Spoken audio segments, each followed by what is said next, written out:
honorable ministers, deputy ministers, conference organizers, and other dignitaries. I'm extremely honored to be able to address this important meeting today. I want to apologize to the organizers and participants for not being able to be at the conference in person. We have a very sticky political situation here at home, which involves the other part of my portfolio, which is union affairs. And it would not be appropriate for me to be away from Tanzania at this crucial time. But as you know, and some of us have met, forestry and the environment are issues close to my heart. And I did not want to miss this opportunity to share my own perspective and Tanzania government's perspective on matters of deforestation, the need for reforestation, and protection of forests and assets that are entailed in. And what a better environment to convey this message than from the beautiful forest of Mazumbai, which are situated in my constituency in Lushoto district, Tanga region of Tanzania. It is around this area where I grew up, and I feel very close connection to the people that live around here and are dependent on the forest, on this forest, for their daily livelihood. I also chose to speak here, not just because I'm currently in my constituency meeting my people, but because I also want to make a very specific point. This forest, the Mazumbai forest, is located in the Eastern Arc mountain range, which runs parallel to the Indian Ocean coast of East Africa. These mountains were formed during a geological upheaval that separated Madagascar from continental Africa about 30 million years ago. And during that upheaval, some mountains tops, particularly the Eastern Arc mountain tops, remained partially intact. As a result, and because of the climatic influence of the Indian Ocean, this small forest, about 300 hectares, is one of Africa's biodiversity treasures. It holds a number of flora and fauna species endemic to these West Usambara mountains. And indeed, in these 300 hectares, there are more plant species than those found in the entire Western Europe. It holds millions of organisms that may hold key to the future of medicine and research in evolution and other areas of science. This forest is also unique in one other way.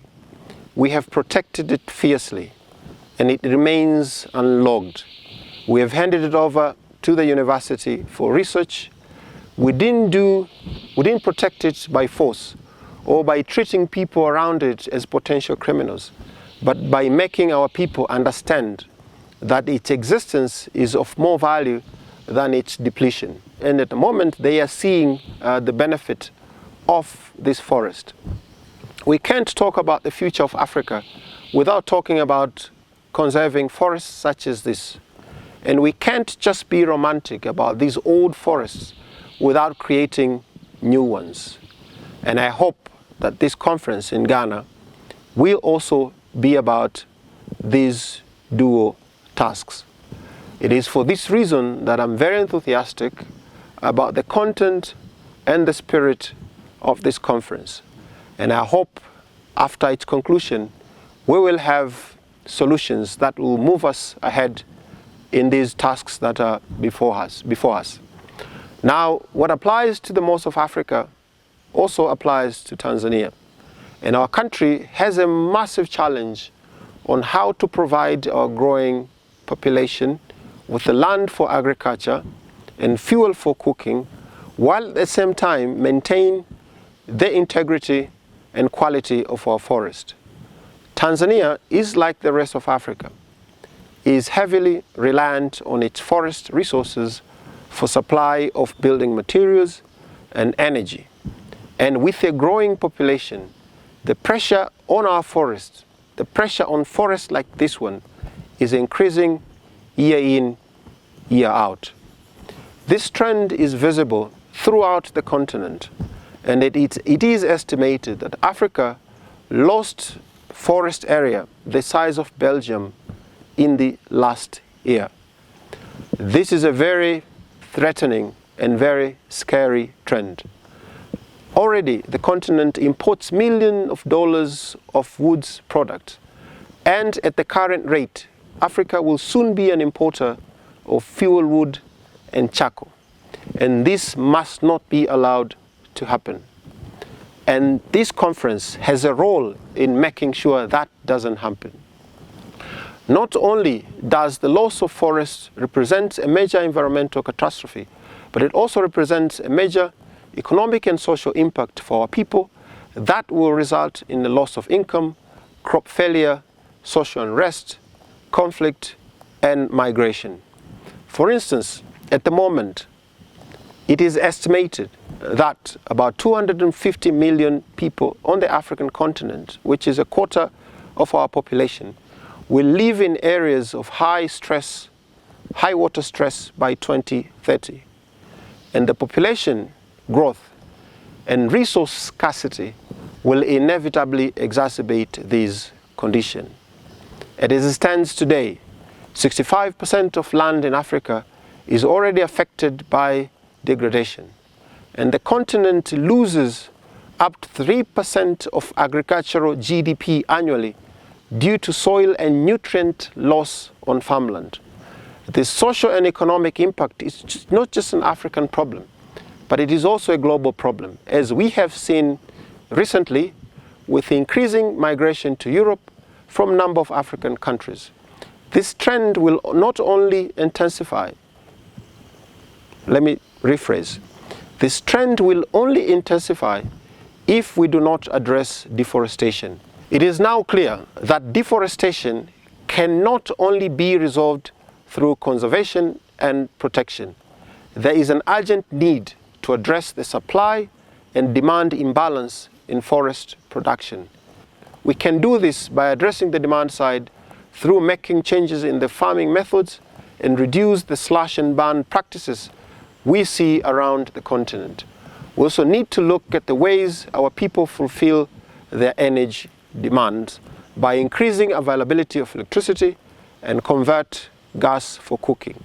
On the supply side, it is crucial that we improve the management of our existing forest, reduce illegal logging, and create additional supply sources from community woodlots to large-scale plantations. The international community at the moment is slowly gearing up for action, and as we know, during the recently concluded climate conference in Paris, a new initiative was launched to reforest Africa.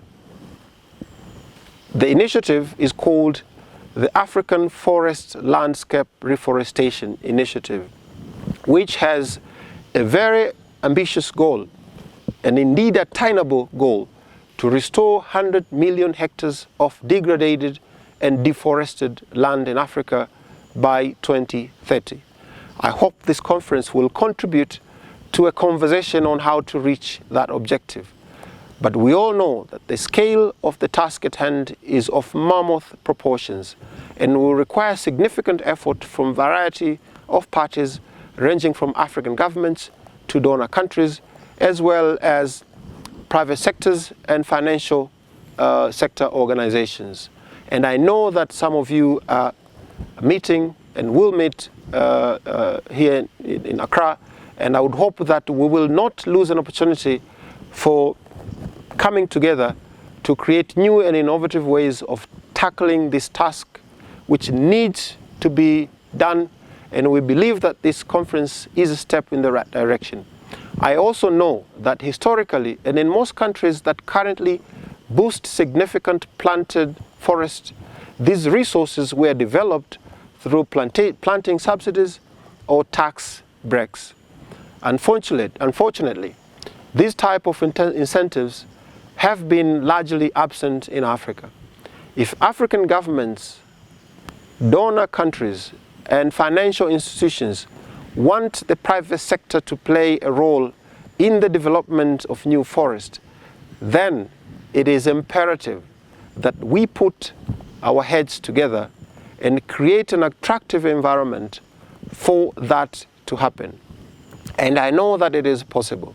I know that forestry plantation business requires a patient capital, and I know that there are players who are ready to provide that capital, who are ready to be patient, because this is also a social investment. In Tanzania, we are currently developing a national tree planting program, which will run from this year to 2021.